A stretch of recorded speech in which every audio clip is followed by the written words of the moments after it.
Hello and welcome to this second artist spotlight video devoted to one of the most elusive artists, Alexander Rothaug. Alexander Rothaug is a 19th century symbolist painter. He was born in Austria 1870 in Vienna and died in 1946. He became a renowned painter and illustrator at the time, but today he is unknown to the general public and is quite a mystery.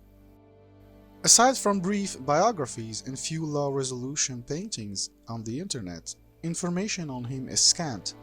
It seems that most of his work is owned by private collectors. So, all we know is that he was born into a family of artists. His maternal ancestors were painters and sculptors, and he received his first painting lessons from his father. Rothaug began an apprenticeship as a sculptor in 1884, which he gave up only a year later to study painting at Vienna's Academy of Fine Arts. After his studies, Rothaug moved to Munich for several years, working for the satirical magazine The Flying Leaves. Among other things, Rothaug worked as a stage designer. He began to exhibit his works and created several monumental ceiling and wall paintings based on his experiences as a stage painter.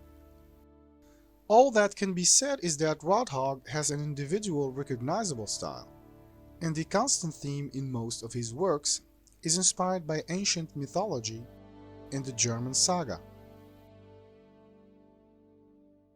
His paintings are full of dramatic scenes, melancholic, expressive figures, and epic mystical landscapes.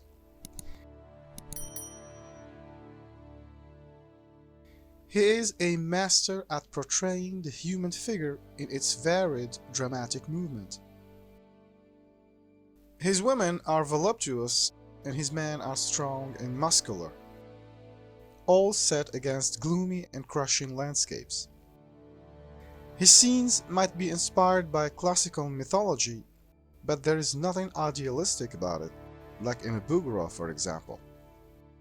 His images possess a primitive barbaric quality enhanced by some of the savage action that's depicted, and also by his artistic style and rendering technique. If we take a closer look at his paintings, we can observe the crazy technique he uses to render his images. He seems to favor the use of a small brush.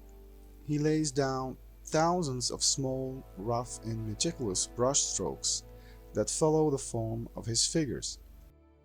This might be due to his earlier formation as a sculptor.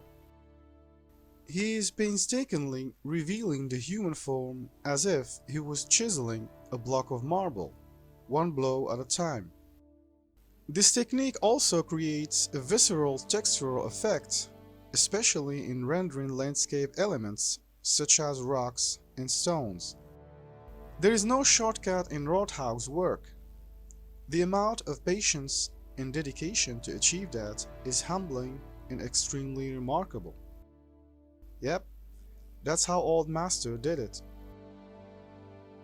At the end, one can see and speculate that his art and imagery might have influenced fantasy artists like Richard Corben.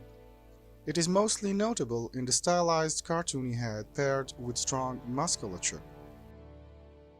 And of course, Frank Frazetta. Some of Rothaug's exaggerated anatomy and imagery can be seen in Frazetta's work. I'll let you enjoy the rest of the paintings, and I hope you find Rothaug's artworks appealing and inspiring. Thanks for watching, and see you soon in other artist spotlight videos.